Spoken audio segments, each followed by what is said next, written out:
Nah, sebelumnya saya ucapkan terima kasih atas kehadiran pada hadirin untuk bisa hadir menyempatkan diri di acara kegiatan kita ini. Nah, sesi yang pertama ini akan diisi narasumber kita oleh Bapak Zulhifansah Nasution SST.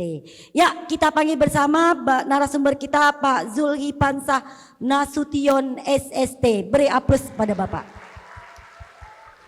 Ya Pak, kita lebih akrabnya biasanya kita panggil Bang Ipan, ya, biar lebih muda. Setuju ya? Yo, nggak usah panggil panjang banget namanya. Bapak Zulhifansah Nasution. Kelihatan pasti dari mana? Ayo. Medan. Betul sekali. Betul enggak Pak? Betul. Silakan Pak duduk. Oke. Beliau selain narasumber kita, beliau juga merupakan pengurus ya, wakil 1 DPW Patelki Kalimantan Barat. Saya wakil 2, jadi kayaknya kita bincang-bincang masalah Patelki ya Pak. Oke, baik, kali ini Pak Bang Ipan ya, Bang Ipan memberikan materi tentang pembekalan manajemen laboratorium klinik ya. Berbicara mengenai sistem manajemen laboratorium klinik ini biasanya merupakan serangkaian proses ya klinisnya atau kliniknya atau di prakteknya yang digunakan untuk mengelola ya dan memastikan kualitas layanan yang diberikan oleh laboratorium kesehatan yang khusus di bidang klinik. Nah, pada kesempatan kali ini ya, Bang Ipan akan membahas secara tuntas bagaimana sih manajemen laboratorium klinik ini dan apa yang perlu kita persiapkan sebagai pekerja. Nanti semua ini Bang Ipan adalah TLM yang sudah dinyatakan lulus, sudah UKOM, siap diwisuda di hari Rabu ya. Iya, di hari Rabu dan akan terjun kerja, tapi sebagian RPL sudah pada kerja. Nah, kalau RPL sih sudah mungkin insya Allah ilmunya sudah didapati, mungkin adik-adik kita juga sudah mendapati ilmu ini, namun kita mengupdate kembali dan bagaimana perkembangan untuk ilmu ini. Nah, kami persilakan kepada Bang Ipan untuk menyampaikan materinya. Persilakan Bang.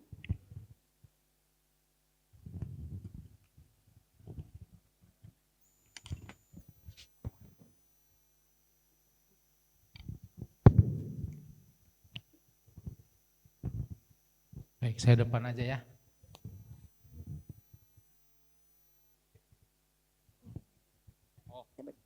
Oke, maaf teman-teman, ini kita baca dulu ya kurikulum vitae dari narasumber kita, juga tadi udah tahu dari Medan ya.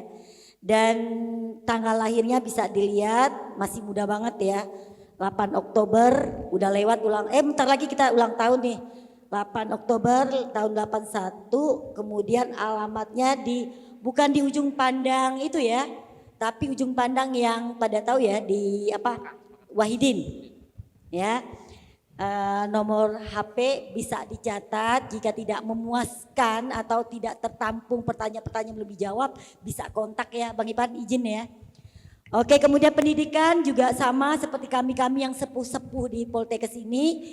Dulu lulusan di SEMAK ya, namanya Sekolah Menengah Analis Kesehatan, Depkes RI, D3-nya analis di Medan juga, dan D4 TLM-nya di Yayasan Perintis Padang ya. Pekerjaan dulu pernah menjadi wakil kepala cabang laboratorium medis di Medan, kemudian kepala cabang laboratorium medis Pramita Padang, sekarang menjadi kepala cabang laboratorium medis Pramita di Pontianak. Organisasi wakil ketua 2 DPC Patelki Kota Medan, kemudian sebagai pengurus DPW Patelki Sumatera Barat dan wakil ketua 1 yang saat ini sampai tahun 2028 nanti wakil ketua 1 DPW Patelki Kalimantan Barat. Ya, kami persilakan Bang Ipan melanjutkan untuk materinya. Baik, terima kasih pada Bu Maulid yang sudah membuka dan memperkenalkan saya. Di sini saya diberi amanah untuk membawa tentang manajemen laboratorium klinik. Ya, Assalamualaikum warahmatullahi wabarakatuh. Selamat pagi semuanya. Alhamdulillah masih semangat. Mau pagi-pagi luar biasa gitu ya. Ya kita ulang. Ya, selamat pagi semuanya. Oke, tepuk tangan untuk kita semuanya. Baik. Nah, di sini ini kita kan ada yang reguler dan ada juga yang RPL. Yang RPL mungkin sudah pernah ketemu saya karena saya ada ngisi di materi validasi hasil. Dan tentu yang RPL ini sudah paham tentang manajemen laboratorium klinik. Sementara yang reguler mungkin masih awam, tetapi diikuti dan pelan-pelan saya akan coba jelaskan. Tapi tidak mungkin semuanya kita kupas di sini karena manajemen itu luas. Saya akan ambil yang bisa kita gunakan sebagai dasar acuan jika kita berada pada laboratorium klinik atau sekarang lebih banyak disebutkan laboratorium medis ya, karena menurut Undang-Undang Nomor 17 2023 tidak ada lagi tuh laboratorium klinik, yang ada laboratorium medis dan klinik. Kalau klinik ada utama, ada pratama. Sementara laboratorium medis ada umum, ada khusus. Nanti kalau yang khusus, ada yang khusus patologi klinik, khusus patologi anatomi, khusus mikrobiologi, khusus protozoologi, ada lagi. Jadi silakan dibaca Undang-Undang Tenaga Kesehatannya nomor 17 2023 yang terbit kalau nggak saya 8 Agustus 2023. Jadi kalau bicara laboratorium tidak lagi menganut kepada Permenkes nomor 411. Jadi sudah kepada Undang-Undang nomor 17. Oke, saya mulai saja. Manajemen laboratorium klinik, silakan slide-nya, lanjut. Nah, apa itu manajemen? Manajemen itu adalah berasal dari kata manage. Manage itu artinya kita mengatur, mengurus atau mengelola. Nah, ini kan tujuan kita manajemen kan, untuk mengatur, mengurus, mengelola. Sedangkan manajemen laboratorium merupakan suatu proses kegiatan untuk merencanakan planning, ya, merencanakan atau planning, kemudian pengorganisasian atau organizing, kemudian pengarahan actuating atau melakukan pengawasan controlling. Ini kalau istilah di manajemennya namanya POAC, POAC. Kita di manajemen menyebutnya POAC, planning, organizing, controlling sama actuatingnya. Jadi dia biasa disebut seperti itu. Pada semua aspek di laboratorium agar tujuan tata kelola laboratorium yang baik dapat tercapai secara efektif dan efisien. Sekarang ini efektif dan efisien ini sangat-sangat menjadi topik-topik yang paling seksi di dunia manajemen, karena dengan kondisi negara, inflasi dan yang lainnya, dengan daya beli masyarakat yang sangat menurun, efisien dan efektif ini sangat dikejar. Ditambah lagi sekarang sudah semua serba digital. Nanti teman-teman mungkin yang sudah kerja itu bisa merasakan, tadinya analisnya ada 6, sekarang ini 4 saja pun sudah bisa dengan otomatisasi. Semua sudah sistemnya otomatisasi. Baik itu dari pekerjaannya, kemudian pengiriman hasil sudah menggunakan sistem informasi laboratorium, menggunakan namanya interfacing dari alat hosting ke interface-nya. Lanjut. Seberapa pentingkah manajemen laboratorium klinik?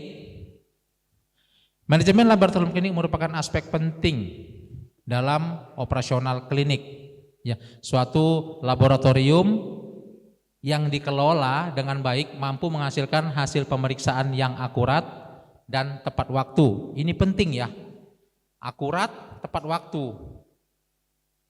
Jadi kalau dia lambat nanti bisa mengakibatkan terlambatnya terapi. Jadi kita harus tepat waktu untuk mendukung proses diagnosis terapi pasien secara efektif. Kemudian oleh karena itu manajemen pelayanan laboratorium klinik harus selalu dievaluasi. Kita harus selalu evaluasi, ada controlling tadi, evaluasi sehingga dapat menjadikan laboratorium yang berkualitas dan memberikan hasil pemeriksaan yang akurat. Jadi kita tidak bisa main-main sama hasil pemeriksaan karena di situ ada terapi yang harus ditegakkan. Kemudian kalau hasilnya tidak akurat, saya pernah menemukan pasien periksa pakai PO-CT, tahu PO-CT kan? Point of care test di apotek. Periksa asam urat. Hasilnya 12. Perempuan. Berapa normalnya? 5,6. Hasil 12. Yang ngerjakan siapa? Apakah yang ngerjakan ini analis? Belum tentu. Benar tidak proses sampling perifer atau kapilernya? Belum tentu. Di 5 jari ini kan ada yang dilarang ditusuk. Jempol dilarang, ini telunjuk dilarang. Upayakan adalah yang 2 ini.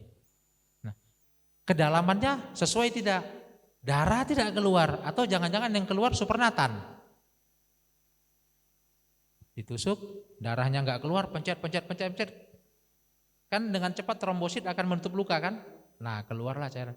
Hasilnya rendah atau kadang-kadang hasilnya ngawur tinggi jadi 12 karena apa? Sticknya udah kelamaan, itu kan terjadi reaksi oksidasi. Maka tidak boleh selalu dibuka terus tutupnya. Hasil 12, datanglah ke kantor, ke Pramita, periksa. Sampai di Pramita hasilnya cuman 8. Bayangin kalau terapi ke dokter, dokter kasih obat dengan dosis yang tinggi. Nah itulah kita perlu akurat. Di situ kita perlu akurat. Lanjut. Nah kita masuk ke tujuan manajemen. Ini ada beberapa tujuan manajemen. Yang pertama itu adalah melaksanakan dan mengevaluasi strategi kerja laboratorium secara efektif dan efisien. Kembali ke situ lagi. Apa itu efisien? Efisien itu menyelesaikan pekerjaannya dengan tepat waktu. Dengan tepat hasilnya, dengan tepat waktunya. Ada namanya kalau di beberapa lab itu dan juga instansi pemerintah juga sudah menetapkan sekarang, pernah dengar namanya TAT, turnaround time. Jadi ini adalah waktu yang di-setting untuk pengerjaan suatu sampel.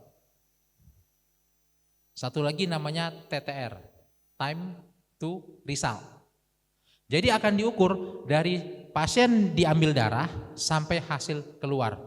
Rata-rata kalau menurut standar internasionalnya adalah 240 menit.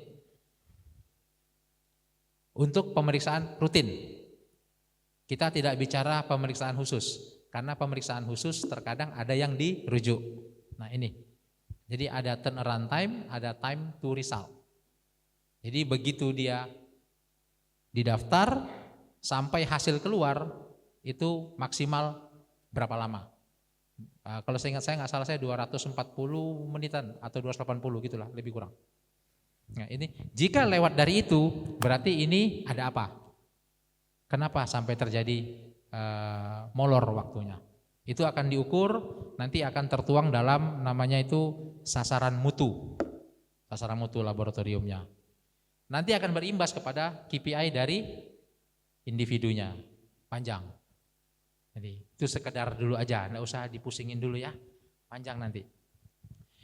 Jadi kita perlu efisien, menyelesaikan pekerjaan dengan tepat, kemudian efektif, memilih cara metode yang tepat untuk mencapai tujuan.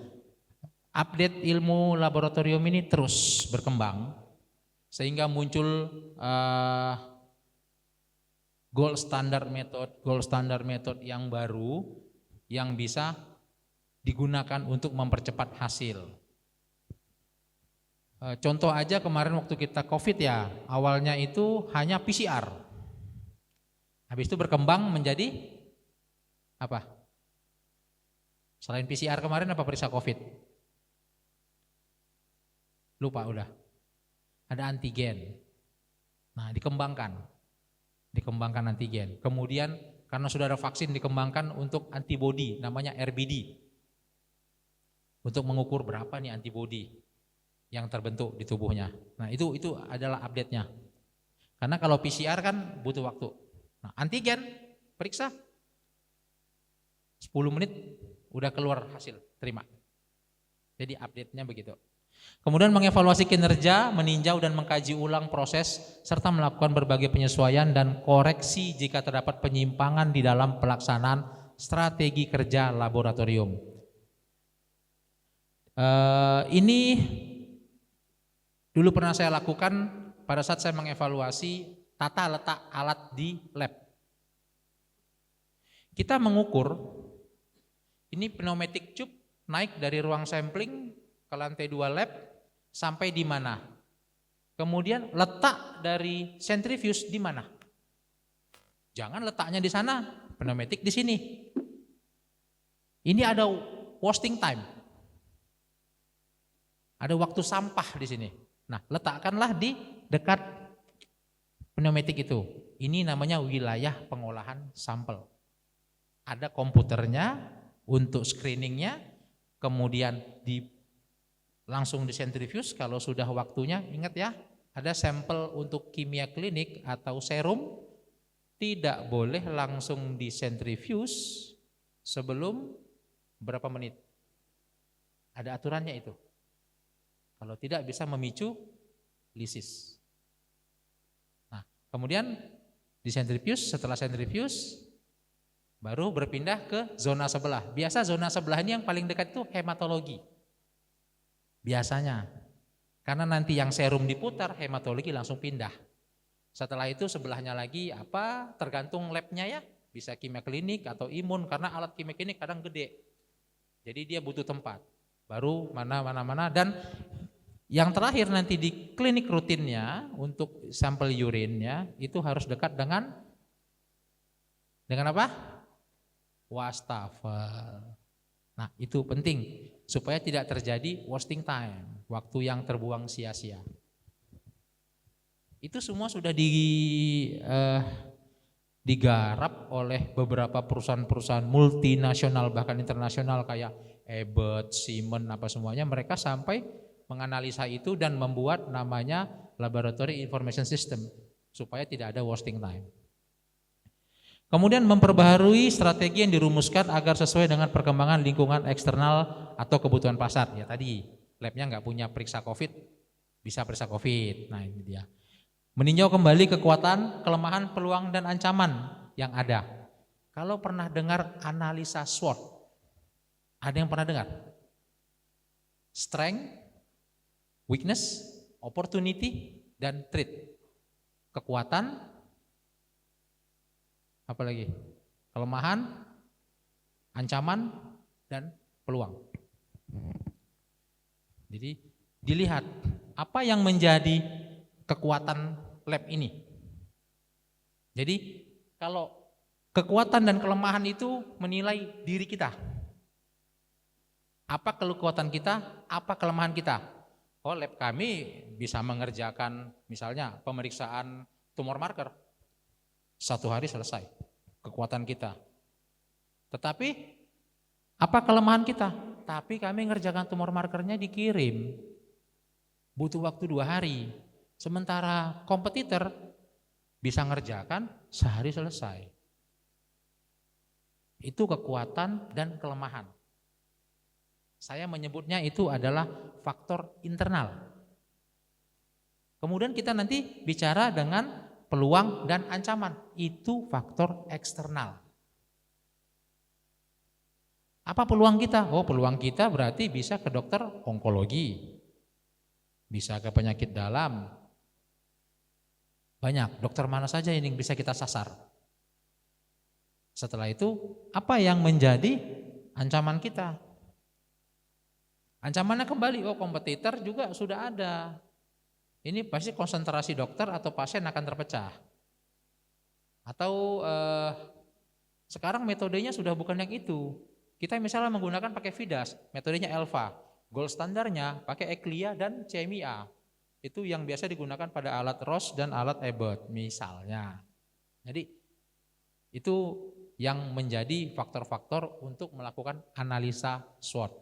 Nanti ada dibuat nanti dari peluang dan kekuatan dan kelemahan itu menjadi internal factor analysis, kemudian peluang dan juga ancaman menjadi external factor analysis. Nah, itu adalah ilmu manajemen untuk menyusun perencanaan. Nanti ujungnya adalah perencanaan. Selanjutnya melakukan inovasi untuk mengembangkan laboratorium. Ya, kita inovasi. Enggak punya lab mikro, dikembangkan punya lab mikro. Enggak bisa periksa ini, ada peluang bisa dikembangkan periksa ini. Jadi itu adalah untuk melakukan inovasi. Kalau lab tersebut tidak melakukan inovasi, teman-teman semuanya tidak melakukan inovasi, maka akan jalan di tempat, maka kita akan tenggelam dengan sendirinya nantinya. Tetap harus inovasi. Lanjut. Kalau terlalu cepat, dibilang aja ya. Sampai sini cukup paham ya? Atau cukup bingung? Nah. Fungsi dari manajemen laboratorium ini tadi yang kita bahas. Ini saya jabarkan lagi. Perencanaan atau planning itu merencanakan kegiatan yang akan datang. Namanya rencana. Tapi perlu diingat, yang namanya rencana tidak harus 100% terlaksana. Namanya rencana. Kalau kata-kata gaulnya itu kan kita yang berencana, Tuhan yang memutuskan katanya. Jadi itu ya, perencanaan itu yang sering jadi salah konsep dari beberapa orang itu, ini direncanakan, ini harus realisasi 100%. Kalau ada perencanaan yang realisasinya langsung 100%, itu berarti realisasi dulu baru buat rencana. Yakinlah. Enggak akan ada perencanaan yang terjadi semuanya 100% terrealisasi. Sangat jarang. Kecuali cuma rencananya 3 biji ya. Kalau rencananya cuma 3, oke lah bisa. Tapi perencanaan biasa banyak. Kemudian pengorganisasian. Mengatur agar setiap kegiatan dan sumber daya terorganisir dengan baik. Jadi berjalan apa yang direncanakan, terorganisir dengan baik semuanya. Selanjutnya pelaksanaan atau penerapan. Melaksanakan dengan penuh tanggung jawab dan terus menyesuaikan dengan situasi. Ini tadi, situasi ini yang harus kita pelajari. Apa yang harus kita lakukan sekarang.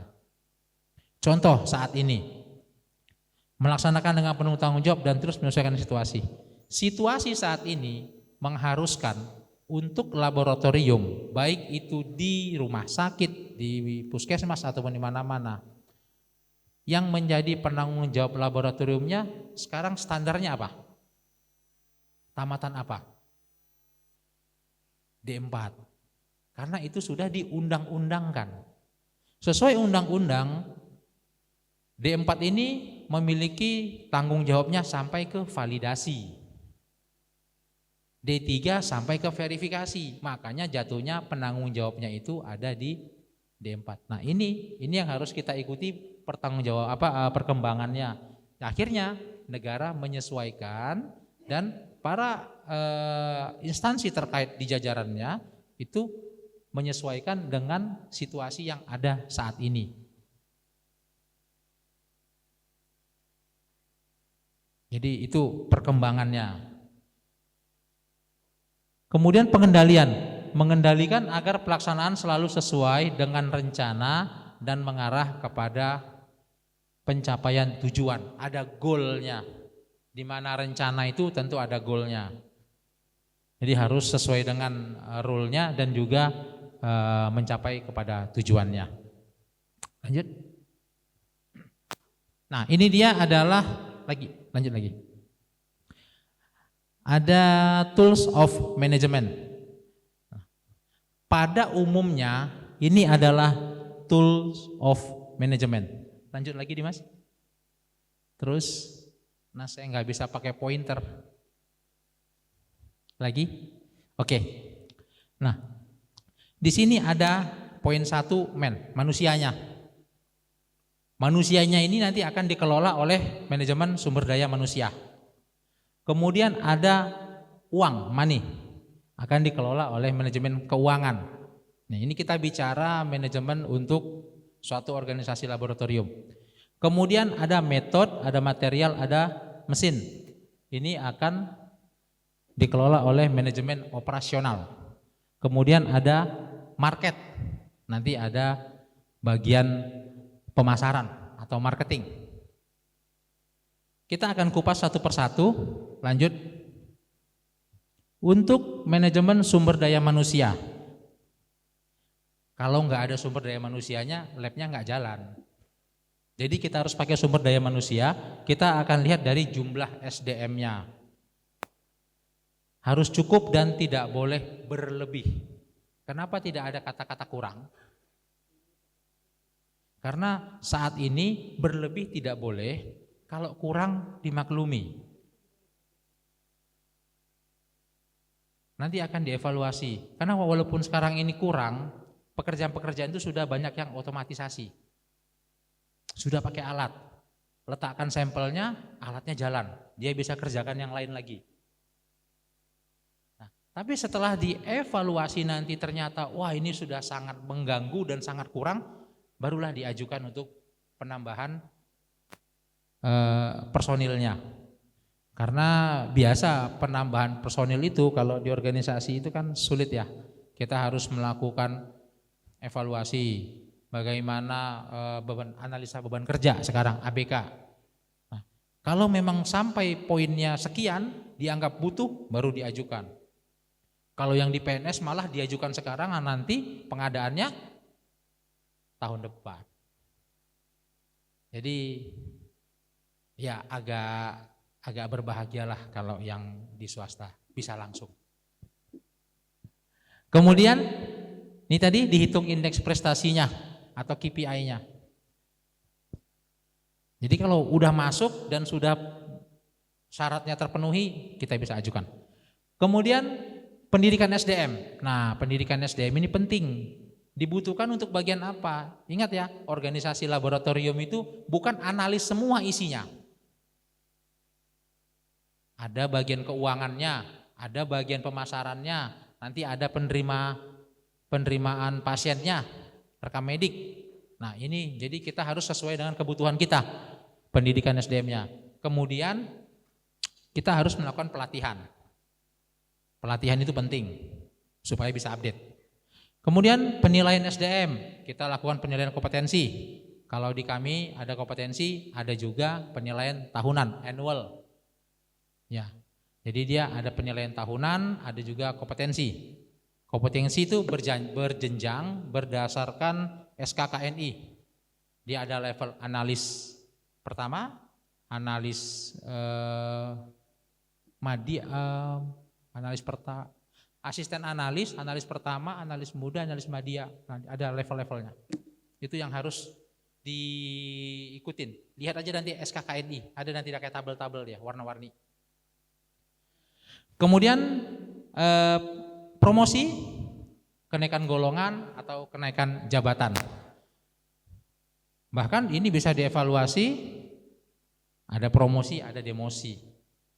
Tergantung dia apakah dikasih tanggung jawab itu bisa memegang tanggung jawab, kalau tidak ya demosi. Jadi ingat, amanah jabatan itu bukan harga mati, itu sewaktu-waktu bisa dilepas oleh atasan kita. Next. Nah yang kedua ini yang tadi manajemen keuangan. Nah di sini kan nggak mungkin analis ditaruh di sini nih, harus ada orang akuntansi. Jadi pada bagian keuangan semua transaksi harus tercatat. Nah sekarang sudah komputer base kan, tidak ada catat pakai buku. Masih adakah catat pakai buku? Penerimaan, saldo, kredit, masih ada? Rasanya sudah nggak ada. Semuanya pakai komputer. tercatat, dan bahkan sekarang sudah sistem kan, dari mulai pendaftaran dia sudah mengalir sampai ke belakang. Jadi harus tercatat oleh akuntansi dan kasir sehingga ini bisa dana itu terkumpul berapa. Ini kan semuanya nanti untuk perkembangan. Kalau yang pemerintahan sekarang ini BLU-nya. BLU-nya sudah mulai seperti ini, harus tercatat semua.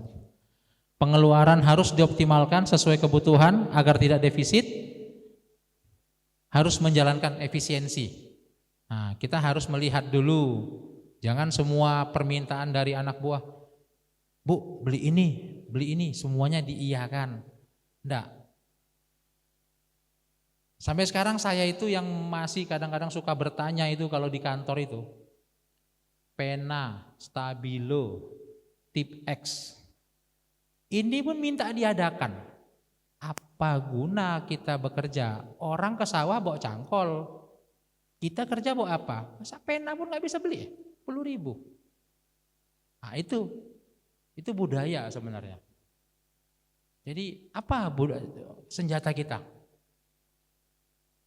Kadang-kadang itu pun minta diadakan. Nah, jadi hal-hal seperti itu mungkin pada lab-lab yang sudah matur, yang sudah dananya unlimited silakan. Tapi pada yang baru mungkin dia harus lebih efisien, hal-hal seperti itu bisa kita tekan. Itu hal yang simpel menurut saya, tapi ibarat kita sekolah, apakah disediakan sekolah itu pena, pensil, tip X disediakan? Enggak kan? Enggak lah. Kalau enggak mau dibawa pulang, masukkan ke tas tuh. Yang jadi masalah ini kan uang 10.000 terletak di meja, pena terletak di meja, yang hilang mana? Pena. Ini ulah siapa? Ulah kawan. Nanti kalau ketahuan alasannya lupa, penanya mirip. Ya, kemudian jika memungkinkan untuk instansi yang agak besar itu memiliki bagian piutang. Karena kalau kita udah kerja sama rekanan biasanya ada yang minta termin pembayarannya, tentu bagian piutang yang bekerja. Nah, ini saya gabung dengan dunia kerja real ya, biar paham. Jadi ada modal dasar untuk yang reguler, yang baru-baru tamat. Nah, inilah nanti yang kita dapatkan tuh. Nanti kita misalnya mau apa-apa, nanti pergi ke kasir minta uang katanya, disuruh sama manajer labnya. Ya karena ini semuanya pencatatan. Lanjut. Yang ketiga, manajemen operasional. Nah, ini lebih ke arah operasionalnya, bagian labnya. Pemilihan metode yang efektif dan efisien, tetapi tetap menilai kemampuan alat. Kan alat itu masing-masing memiliki kemampuan terhadap metode apa. Tidak bisa semuanya dia jalankan. Kemudian pemilihan material yang mudah didapat. Nah, ini sampai sekarang memang masih menjadi permasalahan besar, tapi bukan di materialnya, lebih ke arah tenaga teknisi. Ini sering masalah. Kalau materialnya ini biasa yang jadi permasalahan itu tidak ready di sini, sehingga kita butuh waktu untuk barang datang dari Jakarta. Atau nanti Jakarta kosong, dia relokasi dari Batam, Palembang, nah, seperti itu. Tapi yang paling menjadi permasalahan adalah teknisi alat tidak ada di sini, dan kita nanti akan meminta dari vendor alat tersebut mendatangkannya, dan biasanya butuh waktu 2-3 hari, paling cepat juga bilang hari ini besok baru datang, itu teknisi dari Jakarta. Ini yang sering terjadi. Makanya pemilihan material yang mudah didapat, pandai-pandailah mencarinya di sini. Tetapi nanti terbenturnya kemana? Terbenturnya ini kepada kualitas alat. Kualitas alatnya dan ketahanan alatnya. Tentu beda alat yang buatan Eropa dengan alat yang buatan Cina. Itu sudah rahasia umum. Cuman nanti untuk ketersediaan teknisi yang buatan Eropa ini repot. Nah, itu dia. Jadi materialnya ini yang harus kita pertimbangkan. Kemudian penggunaan peralatan yang memiliki presisi dan akurasi yang baik serta menggunakan metode gold standard. Nah, untuk memiliki presisi dan akurasi yang baik ini kan ada mutunya. Ada kontrol, ada kalibrasi yang harus dilakukan. Nah, ini yang harus semuanya. Kemudian kalau metode gold standard itu biasanya diikuti dengan update ilmu. Jadi update-nya bagaimana? Nanti terkadang itu dari pihak vendor reagensianya yang akan mengeluarkan reagensia itu, ini sudah yang versi berapa? Generasi berapa? Biasa sukanya gen 2, gen 3, biasa seperti itu. Kalau yang sudah kerja sudah tahu itu. Itu adalah perkembangan dari update ilmu dari vendor alat tersebut. Selanjutnya manajemen pemasaran. Nah, kalau kita laboratoriumnya memang punya keinginan untuk berkembang terus, nah dari sisi manajemen itu harus memiliki tenaga pemasaran yang memadai. Kemudian pemasaran itu ngapain? Tentu ada intensitas kunjungan. Kemudian kunjungan dia tentu ditanya-tanya sama orang, ini periksa ini bisa tidak? Berapa lama selesainya? Maka dia harus menguasai product knowledge. Selanjutnya dengan demikian terjadilah penguatan brand image. Oh iya, dia dari sana, ya, katanya begini dan saya periksa ke sana, kenyataannya memang bisa dan hasilnya cepat, akurat. Nah, itu penguatan brand image. Seperti itu. Lanjut.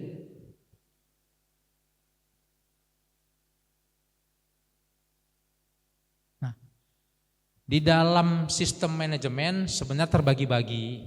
Nah, kita masuk ke sistem manajemen mutunya. Dalam sistem manajemen mutu ada beberapa poin yang saya angkat. Yang pertama adalah SOP, Standar Operasional Prosedur. Nah, di dalam keseharian kita berjalan itu sesuai dengan SOP kita. Di bawah SOP kita ada namanya instruksi kerja. Instruksi kerja ini lebih ke arah pemeriksaan misalnya. Jadi SOP misalnya SOP pemeriksaan kimia klinik secara garis besar. Tapi instruksi kerja itu nanti bunyinya itu instruksi kerja pemeriksaan gula darah. Instruksi kerja pemeriksaan kolesterol. Jadi dijabarkan satu persatu kalau pada instruksi kerja. Tapi kalau pada SOP bukan. SOP itu lebih ke arah secara global. Kemudian untuk yang sudah bekerja itu pasti instansinya kadang-kadang memiliki satu orang yang berposisi sebagai manajer atau pelaksana mutu. Nanti dia akan mengawasin alat ini dikontrol harian. Setelah dikontrol harian, nanti dia akan menilai, wah ini oke masuk, boleh jalan. Kalau tidak masuk, tidak diizinkannya itu pemeriksaan itu jalan. Terkadang kita melakukan kontrol terhadap 10 parameter, bisa 1 atau 2 tidak masuk kontrolnya. Nah yang 2 ini nanti tidak akan bisa berjalan. Sampai dilakukan analisa dan dikontrol ulang, bahkan dikalibrasi ulang agar nilainya masuk dan alat bisa dijalankan. Jadi tidak sembarangan sebenarnya untuk menjalankan suatu tes parameter agar bisa hasilnya keluar akurat.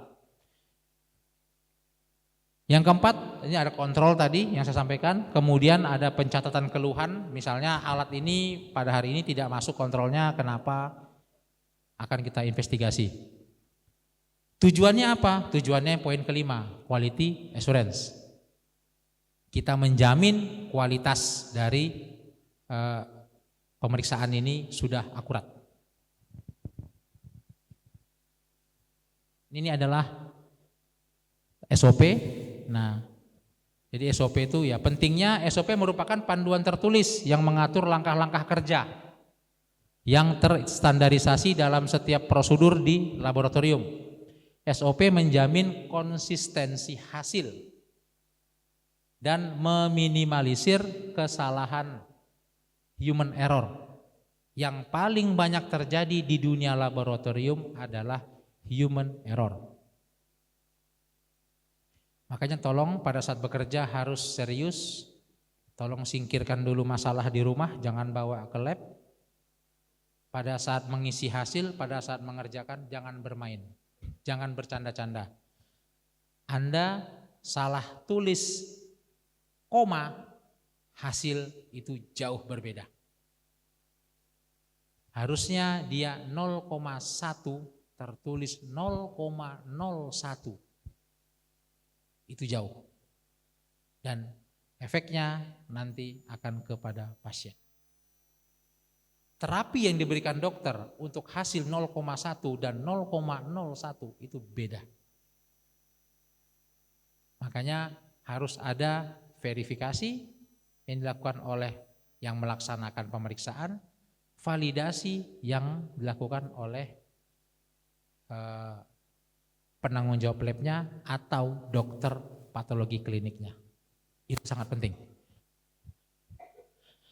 Contoh SOP dalam laboratorium klinik bisa meliputi prosedur pengambilan sampel, persiapan sampel, analisis sampel, pelaporan hasil. Ini contohnya. Di sini ada tuh standar operasional prosedur pemeliharaan dan perbaikan alat, produksi dan utilitas. Nah, ada judul. Kemudian di bawahnya ada tanggal terbit, ada nomor dokumen, ada kode revisi. Ini revisi yang keberapa SOP ini? Nggak mungkin SOP dari terbit itu terus, enggak.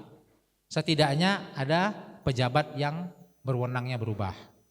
Kemudian, nah ini biasa SOP itu punya flowchart.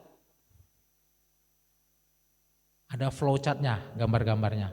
Kemudian, ini sampai ke bawah sekali ya, nggak kelihatan ya. Dalam SOP itu harus ada tujuan dan ruang lingkup. Biasanya ya, pada biasanya.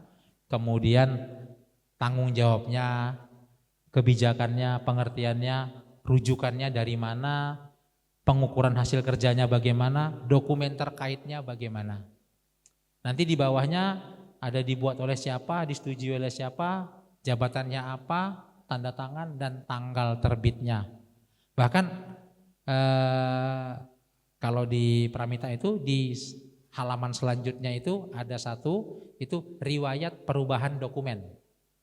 Jadi setelah dikaji ulang ada riwayatnya apa, kalau dia hanya review, ya review saja. Tapi kalau ada perubahan ini, nah dicatat di situ, semua tercatat. Jadi ini adalah, kalau instruksi kerja, dia nggak punya flowchart. Dia langsung pemeriksaan apa, dia ada nanti ada tujuannya, baru nanti di bawahnya itu langkah kerja. Langkah kerjanya bagaimana? Dia lebih ke arah pemeriksaannya. Ya, lanjut. Oke. Ini harus menjadi perhatian kita semua. Karena kalau ini tidak dilakukan, kerugian besar bagi kita. Karena alat nanti akan stuck dan tidak bisa digunakan. Jadi kebanyakan dari instansi-instansi itu peralatan itu ada, diadakan baru, kemudian bisa digunakan. Tetapi maintenance-nya sangat minim dilakukan. Akhirnya ini alat rusak, setelah rusak tidak bisa digunakan.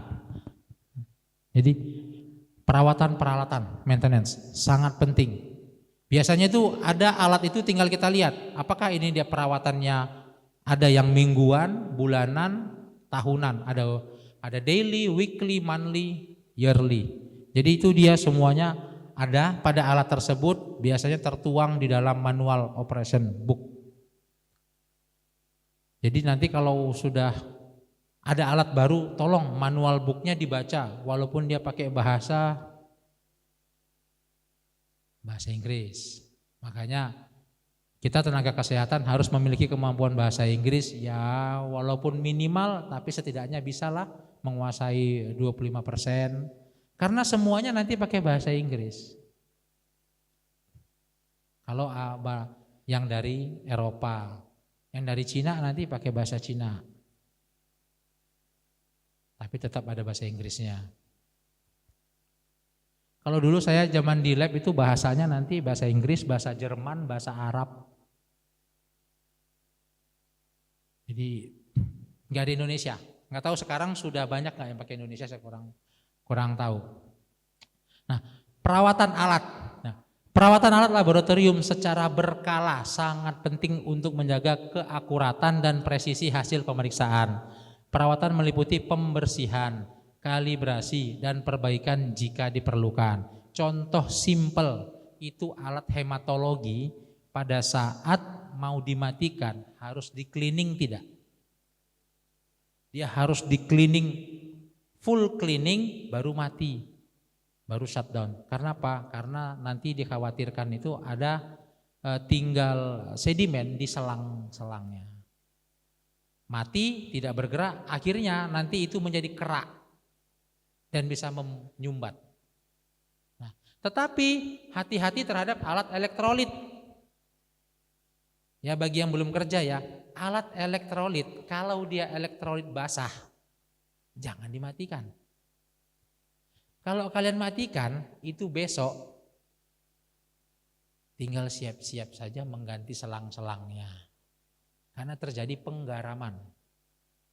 Makanya pada alat elektrolit ada namanya auto calibration. Selambat-lambatnya itu dia per 6 jam. Jadi dalam 1 hari 1 malam nggak ada sampel, dia akan jalan auto calibration 4 kali. Jadi jangan tiba-tiba nanti kita lagi diam-diam di lab, ini dinas malam ya. Tiba-tiba itu alat nanti bunyi, dia kalau udah auto calibration ribut itu, cetak, cetak, cetak. Nah, jangan tiba-tiba nanti kalian langsung berdiri, oh, ada setan ini. Jangan. Memang begitulah alat elektrolit, dia melakukan auto kalibrasi. Dan biasanya alat elektroniknya agak ribut karena dia ada selang, ada roda. Dia akan nge-flash. Seperti itu. Kemudian didokumentasi. Semua jenis perawatan itu harus terdokumentasi. Nanti ini akan ditanya pada saat akreditasi. Mana buktinya dia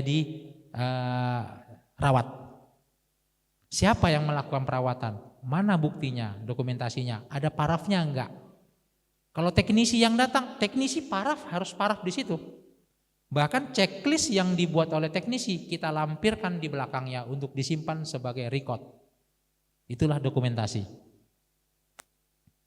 Bahkan nanti itu di kartu pemeliharaan itu kita harus tulis ini vendornya siapa, dibelinya kapan. Itu semua harus tercantum. Supaya apa? Kalau sewaktu-waktu kita sudah pindah bagian, ini naik jabatan nih misalnya si A nih yang tadinya PJ klinik, naik jabatan menjadi manajer lab misalnya. Nah, PJ klinik selanjutnya tahu kalau alat ini trouble, oh ini vendornya siapa, nomor teleponnya berapa, semua ada situ. Pernah kerusakan apa? Bahkan kalau alat kimia klinik tolong dicatat, ganti lampunya kapan. Semua alat kimia klinik pasti pakai photometer lem. Secanggih apapun itu dia pasti pakai photometer lem. Hanya bedanya yang udah otomatis tuh pakai alatnya gede, robot, sudah otomatis. Kalau yang photometer biasa masih kita yang mencetnya, kita yang settingnya. Bedanya cuma itu, selebihnya semua sama. Dia sama-sama menggunakan photometer. Dokumentasi ini sangat penting untuk pelacakan dan audit atau akreditasi. Ya. Karena audit itu ada 2, ada audit mutu internal, ada audit mutu eksternal. Itu lain lagi sisi manajemen mutunya. Eksternal itu, kalau internal itu kita yang audit, cross, silang, divisi sana, audit sini, sana, sini. Tapi kalau eksternal itu biasanya dari KAN, Komite Akreditasi Nasional, dari ISO, ada dari KARS, ada dari Lloyd, banyak. Itu kalau eksternal, jadi pihak luar. Selanjutnya, nah ini. Tadi kita sudah bahas yang pertama untuk yang manajemennya, kemudian masuk manajemen mutunya, sekarang saya menyenggol sedikit manajemen sampel. Karena nanti akan dibahas kan, untuk manajemen mutu sampel apa saja. Ada sampel hematologi, ada sampel, bahkan nanti yang untuk toksikologi juga ada tuh, dokter forensik, itu bagus. Di manajemen sampel, yang pertama kali harus kita lihat adalah penerimaan sampelnya. Penerimaan sampel harus dilakukan dengan hati-hati, memastikan identitas pasien tercatat dengan benar dan sampel disimpan dalam kondisi yang tepat. Ya. Penerimaan sampel ini sangat penting, terutama sampel-sampel yang memiliki stabilitas sampel. Apa aja yang harus segera diperiksa? Yang memiliki stabilitas. Coba sebutin. Yang bisa nyebutin, ada hadiahnya Pak Wi? Ada tuh. Kata Pak Sekretaris ada. Apa? Sebutin 2 atau 3 lah. Yang harus segera diperiksa. Sampel. Tunjuk tangan, saya nggak mau ada omongan-omongan di belakang. Tunjuk tangan. Berdiri. Dirimu kalau nggak tahu kelewatan.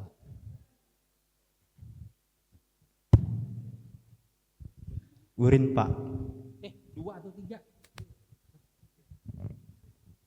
Yang 2 lah, 2. Ayo apanya? Bilirubin. Hah? Bilirubin. Sampel. Bilirubin itu sampel atau apa? Ada. Pemeriksaan kan? Nah, saya minta sampel. Urin. Sampel. Urin. Satu lagi? Sperma. Sperma. Oke. Alasannya apa? Urin berapa lama stabilitasnya? 2 jam. 2 jam. Kalau sperma? Kurang dari Punya kan? 30 menit. Punya kan? Punya Pak, punya. Punya. Punya dia. Kurang dari 1 jam. Kurang dari? 1 jam. 1 jam. Oke, masih oke lah, masih bisa. Ya, tepuk tangan. Dengan siapa tadi? Adit. Adit. Ya. Langsung Pak Wi, langsung.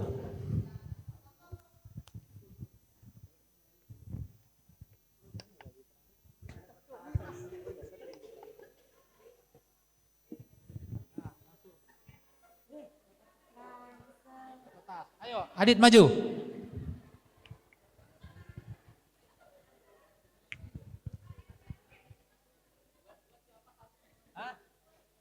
Kalau ada yang ceweknya mau merayu silahkan ya.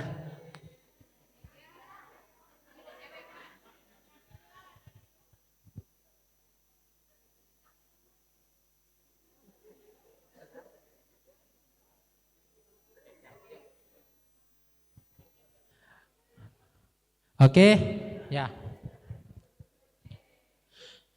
Jadi yang memiliki stabilitas sampel tadi urin itu harus dikerjakan itu maksimal 2 jam.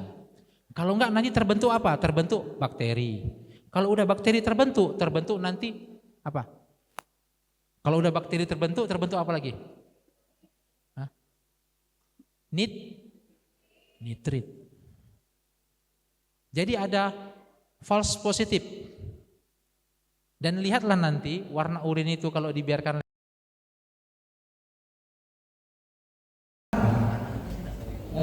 pot urinnya, kontainer urin yang digunakan itu tidak steril.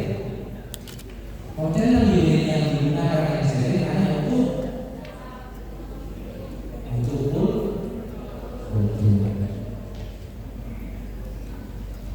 urin. Feses juga harus segera. Sperma tadi kurang dari 1 jam. Sebenarnya sperma itu bukan kurang dari 1 jam, tetapi kita lihat dulu viskositas. Kalau sudah tercapai viskositas itu wajib langsung dikerjakan. Tetapi ada yang tidak viskositas, dia cair. Jadi mau dikatakan itu tidak ada benang. Jadi kita cair itu sudah lakukan aja langsung pemeriksaan. Jadi itu saran dari WHO sampai nanti kalau sperma itu tidak ditemukan sel sama sekali termasuk spermia harus dilakukan sentrifuge baru kita lihat dapat minimal dapat 1 atau 2 untuk mematahkan tadi kasus spermia karena pasien kalau kita diagnosa langsung keluar hasil kasus spermia bagi yang paham itu nyawanya bisa dia bisa merasa aduh kasus spermia ya kalau sebenarnya kalau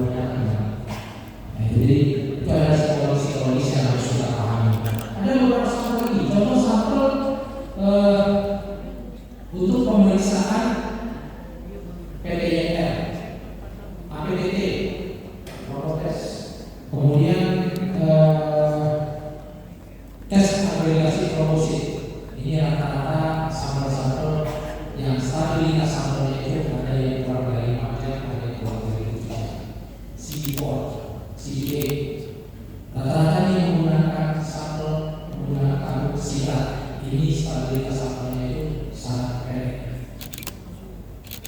Sudah sampelnya harus sudah takaran yang dilakukan agar takaran darah dan nanti coagulannya itu pas, stabilitasnya juga rendah. Selanjutnya penyimpanan sampelnya, ya, penyimpanan sampel. Sampel disimpan dalam kondisi yang terkendali sesuai dengan jenis sampel dan prosedur yang berlaku untuk menjaga kualitas dan integritas sampel. Sampel ini disimpan kalau sampel serum itu disimpannya itu dalam sumber.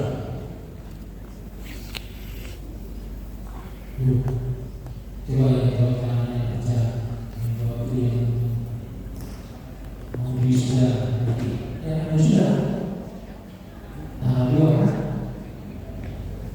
Mudah-mudahan sampai sama saya. Apa?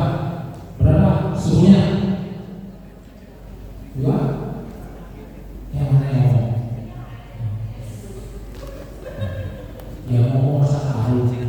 Kerja harus disimpan 2-8 kerja, dan tempat penyimpanannya kalau bisa sudah terkalibrasi. Jangan dia 2-8 ternyata kita cek pakai yang lain yang bukan segitu.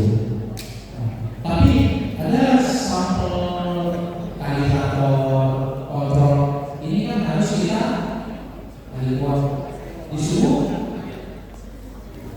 berapa kalibrator.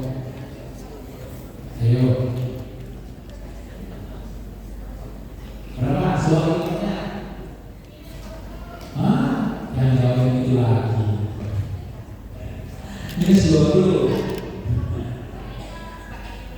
Baiklah.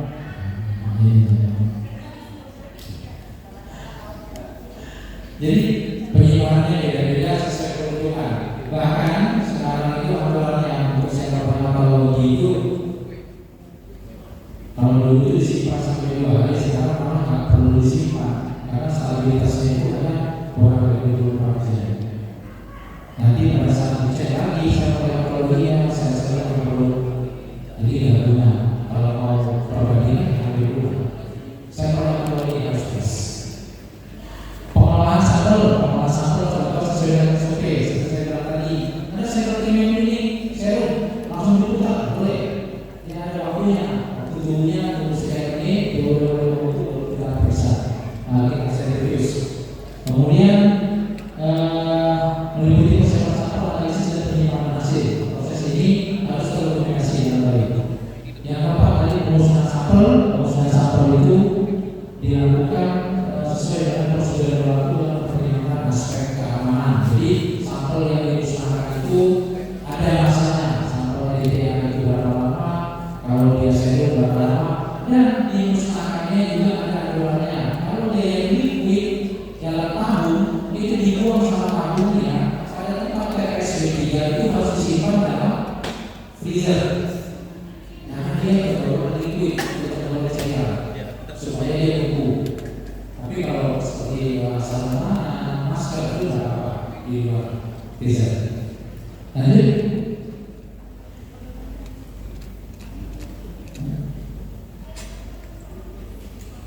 Nah ini yang sudah hampir semua sekarang punya SIL, Sistem Informasi Laboratorium. Ya, jadi integrasi data, SIL mengintegrasi berbagai data laboratorium meliputi data pasien, hasil, reagen dan alat. Integrasi ini menggunakan akses dan analisis data. Jadi nanti teman-teman periksa di alat teknologi itu nggak perlu ketik hasil, dia sudah posting. Jadi interface hasil langsung masuk ke sistem. Jadi bayangin Pak, kalau teknologi URL lengkap, ini kan hitungnya banyak. Satu, A, B, D, O. Jadi namanya teknologi lengkap, ini itu banyak. Urin lengkap itu banyak B, C, warna, milirudinya, milirudinya semuanya diinput. Jadi kalau kita sudah deteksinya langsung masuk, itu sudah menghindari human error. Kemudian ada otomatisasi proses. SEAL dapat mengotomatisasi beberapa proses laboratorium seperti pelaporan sampel. Ada sekarang itu yang kita masukkan data, dia pilih alat ini memilih tabungnya, alat ini langsung tempelkan barcode-nya, keluar itu kamu sudah pakai barcode, masih yang diperiksa. Ada sekarang kita tinggal ambil, tinggal sudah. Yang belum sudah pernah kami coba di Jakarta, tapi belum dijalankan. Itu bahkan dia masih tinggal ngasih tangan, dia ngambil sendiri. Tapi menurut kami masih belum oke. Hasilnya malah yang percaya sama Allah. Otomatisasi ini meningkatkan efisiensi dan efektivitas yang kembali kepada tadi yang awal. Selanjutnya meningkatkan akurasi. SEAL membantu meningkatkan akurasi hasil pemeriksaan dengan memberikan kesalahan human error yang saya bilang tadi. Jadi apa yang terjadi lagi? Dia sudah masuk. Kecuali pemeriksaan seperti imunologi, TPH, CRP, ASCO, ya itu kan semuanya bisa manual. Satu nih buat nyorot kamera mahasiswa. Jadi kita hidup manual. Kecuali nanti sudah ada nanti seperti AI kita sebutkan hasil ASCO sekian. Nah, ini sendiri nanti perkembangannya. Mau coba ngambil dari saya. Keamanan data hasil penyediaan sistem keamanan data yang canggih dan melindungi data pasien dan hasil pemeriksaan. Jadi tujuannya juga untuk keamanan data server. Nah, jadi kita juga harus memiliki aplikasi dengan firewall yang kuat, jangan lemah, gampang direbus. Nanti tiba-tiba hasil siap ada yang bisa berubah-ubah. Ini yang bisa. Lanjut. Waktu 30 menit lagi. Ya, ini sepertinya ini sesuatu yang terakhir. Nah, ini manajemen reagen dan bahan habis pakai. Jadi walau bagaimanapun kita juga harus punya manajemen ini. Di manajemen ini pengadaan reagen dan bahan habis pakai harus dilakukan dari vendor yang terpercaya dan memiliki sertifikasi kualitas. Ini sekarang ini yang ribut-ribut harus sekian persen TTN, kemudian harus memiliki apa namanya AL.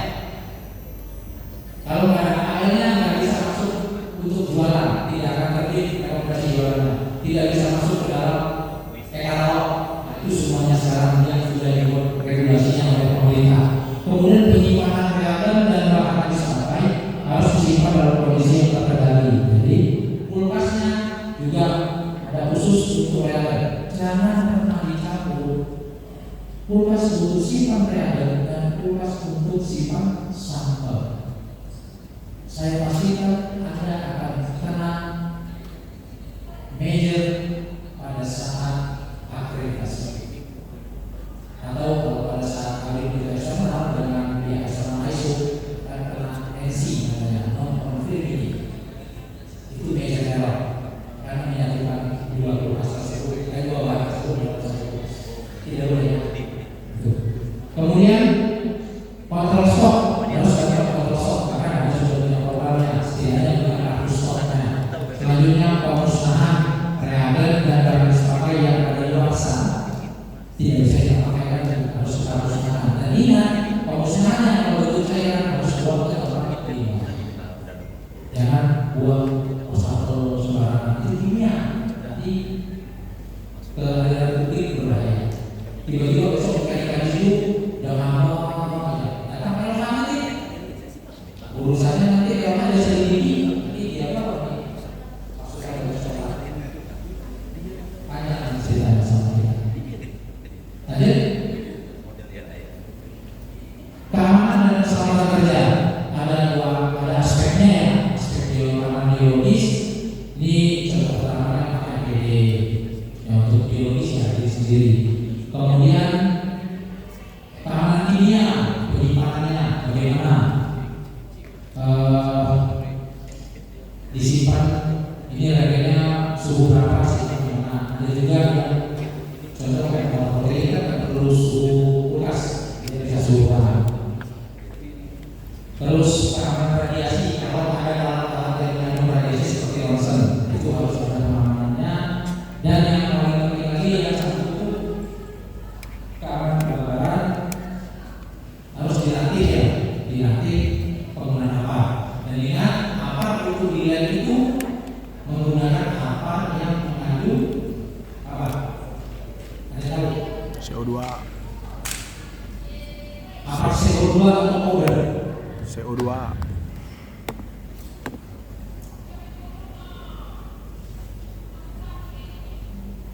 Ada tahu? Pakai apa CO2 atau powder? Powder. Salah ya. Pakai apa CO2? Kenapa? Karena CO2 itu kan tidak menimbulkan residu. Dia bentuknya gas mematikan. Sama kayak teman-teman itu mengurus lilin. Dia mati itu bukan karena musa, dia mati itu karena CO2. Nggak percaya nggak usah diurus, itu lilin tutup itu pakai gelas. Dia nggak ada oksigen. Si mati. Kalau pakai powder di suatu alat yang ada itu powder tadi, ada yang powder putih, ada yang powder pink, ada yang powder hijau, habis semua. Nah, boleh pakai powder. Upayakan. Jadi kalau tempat kerjanya belum ada CO2, coba tunjukkan CO2 untuk alat remnya. Kemudian tadi kalau yang keamanan kimia saya coba, tolong tempatkan bahan-bahan yang mudah terbakar pada lemari khusus. Dan dia tertutup khusus. Jangan satukan sama yang lain karena dia mudah terbakar. Ya, lanjut. Ini terakhir misalnya pengembangan pelatihan staf ya, kalau nggak salah benar mereka ya. Nah, ada pelatihan berkelanjutan sampai perlu diperhatikan. Ya, memang pelatihan ini perlu dilakukan terus. Kerja sama tim. Dan itu nggak bisa kerja satu orang, dia harus kerja sama tim. Motivasi dan apresiasi, kita harus selaku pimpinan lab melakukan memberikan motivasi agar bisa kerja baik, tapi harus ada apresiasi. Kayak tadi saya nggak bisa jawab, jadi apresiasinya apa? Saya kasih punya. Jadi harus ada dulu. Yang ada reward, tapi ada juga motivasinya. Kemudian inovasi dan pengembangan. Nah, saya harap ini tetap harus dilakukan agar lab itu tidak stuck, tidak begitu saja seperti yang perkembangan zaman yang ada. Selanjutnya, terima kasih. Itu yang dapat saya sampaikan. Jika ada yang salah, saya mohon maaf. Jadi yang kurang, bila berbedanya. Assalamualaikum warahmatullahi wabarakatuh. Luar biasa.